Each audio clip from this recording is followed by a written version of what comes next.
你有冇覺唔覺得呢個世界轉得越嚟越快？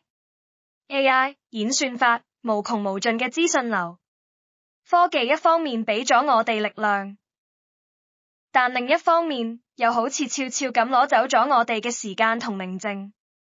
但係如果科技唔淨止係提升效率嘅工具，仲可以係通往內心平靜嘅橋樑呢？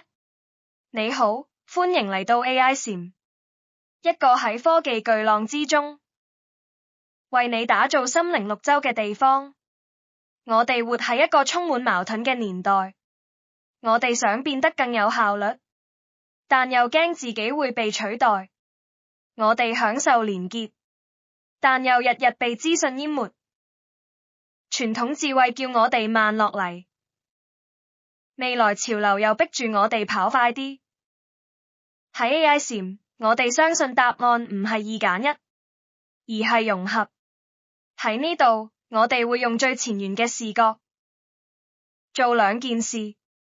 首先係駕馭 AI， 我哋會介紹真正能夠提升你創造力同效率嘅工具同方法，幫你擺脫重複嘅工作，將時間同精力留返俾真正重要嘅嘢。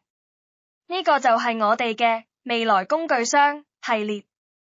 第二就係探索內心，我哋會結合東方智慧同現代心理學，分享實用嘅正念、冥想同自我關懷技巧，幫你喺嘈雜嘅世界入面揾返屬於自己嘅錨點。呢個就係我哋嘅心靈充電站系列。AI 禪唔只係一個頻道，佢係一場實驗，一次邀請你同我哋一齊喺快節奏嘅生活入面揾返屬於你嘅慢平衡。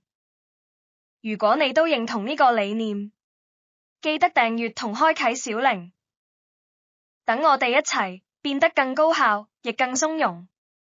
我哋下條片再見。